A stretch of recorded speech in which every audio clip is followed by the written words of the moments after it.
Hello friends, welcome to Pravi expression. இன்னைக்கு நம்ம வெள்ளை சுண்டல் குருமா பார்க்க போறோம். நான் வந்து நைட்டே வெள்ளை சுண்டல் ஊற வச்சுட்டேங்க.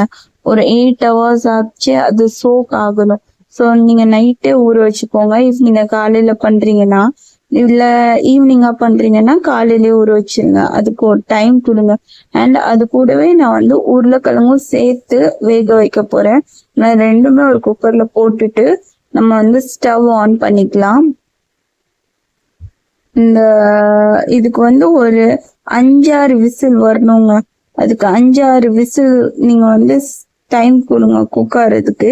ஏன்னா சில பேருக்கு முழுசா இருந்தா பிடிக்கும். எனக்கு வந்து கொஞ்சம் நல்ல மேஷி கன்சிஸ்டன்ட்ல இருந்தா எனக்கு பிடிக்கும்.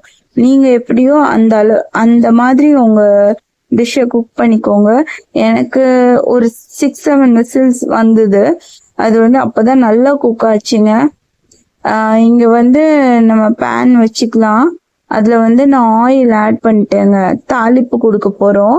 என்னதுலாம் தாளிப்புக்கு வத்தல், சோம்பு, இதுதாங்க ரொம்ப ரொம்ப முக்கியம். நம்ம வந்து வெங்காயமும் சைட்ல சாப் பண்ணி வச்சுட்டோம். உங்களுக்கு உங்க ரெசிபி ரொம்ப சீக்கிரமா பண்ணும்னா எல்லா இன்கிரீடியன்ஸும் எடுத்து சைட்ல வச்சுக்கோங்க. அப்படியே பண்ணிட்டீங்கன்னா டக்கு டக்குன்னு முடிச்சுக்கலாம். இப்போ நம்ம தாளிப்புக்கு என்னென்ன போட்டிருக்கோம்னா வத்தல், சோம்பு, கருவேப்பிலை, இந்த 3 தாங்க ஆட் பண்ணியிருக்கோம். இதுக்கு கடுகு, ஜீரகம் எல்லாம் போட தேவையில்லை. ஏன்னா இது குருமானாலே சோம்பு அந்த மாதிரி தான் போடுவாங்க. ஸோ நான் வந்து சோம்பு ஆட் பண்ணிக்கிட்டேன். அதுக்கப்புறம் அது நல்லா பொரிஞ்சதுக்கு அப்புறம் நீங்க வெங்காயத்தை நல்லா சுருள வதக்கிக்கோங்க.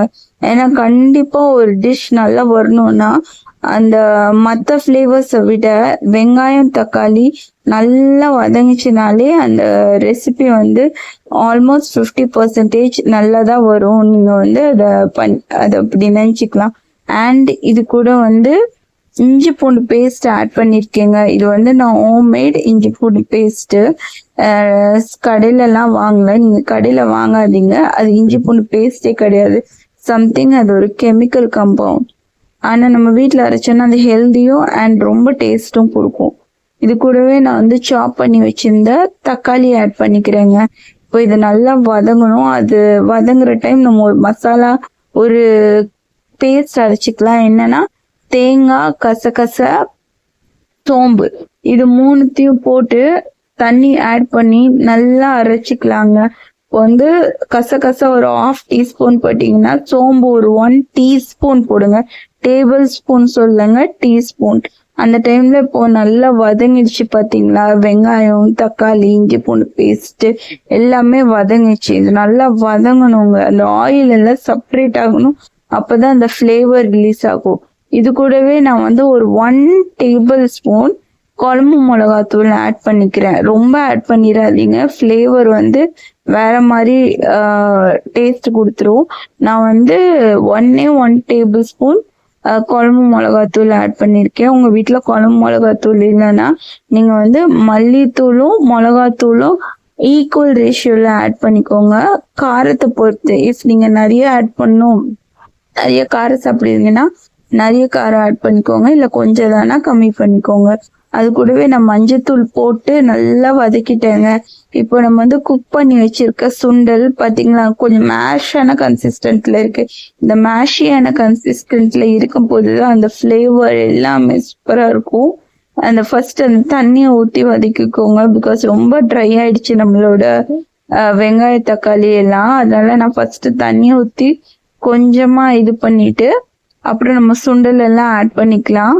பாத்தீங்களா சுண்டல் எவ்வளவு நல்லா வதங்கிருக்கு, வெந்திருக்கு. இதே மாதிரி நல்லா வெந்திருக்கணும். அப்பதான் இந்த ஃபிளேவர் மொத்தமும் நம்மளால ஃபீல் பண்ண முடியும். ஆக்சுவலி இதை நீங்க எப்படியோ ஒரு பவுல்ல சும்மாவே சாப்பிடலாம். இது ஒரு ஹெல்தி ஸ்நாக்ஸ் மாதிரி ரொம்ப டேஸ்டா இருக்குங்க. நீங்க இட்லி கூட சாப்பிடலாம், சப்பாத்தி கூட சாப்பிடலாம். இது ரொம்ப ஹெல்தி அண்ட் டேஸ்டியா இருந்துச்சு. இப்ப நம்ம வந்து வேக வச்சிருந்த உருளைக்கிழங்க ஆட் பண்ணிக்கலாம். உருளைக்கிழங்க நான் ஃபர்ஸ்டே குக் பண்ணி அதை தனியா எடுத்துட்டேங்க. அதுக்கப்புறம் சுண்டல இன்னும் எக்ஸ்ட்ரா 2 விசில் வச்சேன். ஏன்னா உருளைக்கிழங்கு ரொம்ப மேஷ் ஆயிடும், அப்போ அது நல்லா இருக்காது.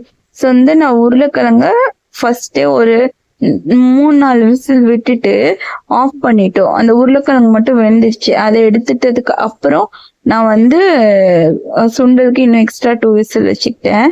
இது வந்து நம்ம அரைச்சு வச்சிருந்த பேஸ்ட், அந்த பேஸ்ட்டையும் நம்ம ஆட் பண்ணிக்கலாம். பேஸ்ட்ல ஒண்ணுமே இல்லைங்க, தேங்காய், சோம்பு, கசகசா இது 3 மட்டும்தான் இருக்கு. இது ஒரு நல்ல பேஸ்டா அரைச்சு அது கூடவே தண்ணியா ஆட் பண்ணி நீங்க மிக்ஸ் பண்ணிக்கோங்க. ஏன்னா இது கொஞ்சம் வாட்டரியா நம்ம குக் பண்ணோம்னா அது வந்து பாயில் ஆனதுக்கு அப்புறம் ரொம்ப திக்காயிடும். அதாவது நீங்க ஃபர்ஸ்டே எவ்வளவு தண்ணி உங்களுக்கு ஆட் பண்ணுமோ அவ்வளவு தண்ணி ஆட் பண்ணிக்கோங்க. கண்டிப்பா அது திக்காயிடுங்க. அதனாலதான் நான் இவ்வளவு தண்ணி ஆட் பண்ணியிருக்கேன். இது நல்லா குக் ஆகட்டும், பாயில் ஆகட்டும், அதுக்கு என்ன டைம் அதுக்கு கொடுங்க. இதோ பாத்தீங்களா, ஆயில்ல செப்பரேட் ஆகி நல்லா பாயில் ஆயிடுச்சு. நீங்க இதை வந்து ஒண்ணுமே பண்ணணும், சும்மாவே எடுத்து சாப்பிடலாங்க. ஏன்னா சுண்டல் ஒரு ஹெல்தி ஸ்நாக்ஸ்.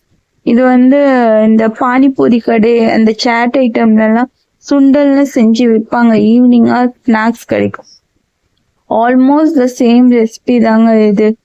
இதுல என்னன்னா நான் வந்து கொஞ்சம் தண்ணியா வச்சிருக்கேன், மற்றபடி அங்க வந்து திக்கா இருக்கும், அவ்வளவுதான் டிஃபரன்ஸ். கார்னிஷிங்க்கு நம்ம வந்து கொத்தமல்லி தழை போட்டுட்டு நல்லா மிக்ஸ் பண்ணி ஒரு 5 to 10 minutes அதுக்கு டைம் கொடுத்துட்டு சால்ட் எல்லாம் செக் பண்ணிக்கோங்க. சால்ட் ஓகேவா இருந்துச்சுன்னா நீங்க வந்து ஆஃப் பண்ணிக்கலாங்க ஸ்டவ். இவ்வளவுதான் நம்மளோட ரெசிபி. தேங்க்யூ.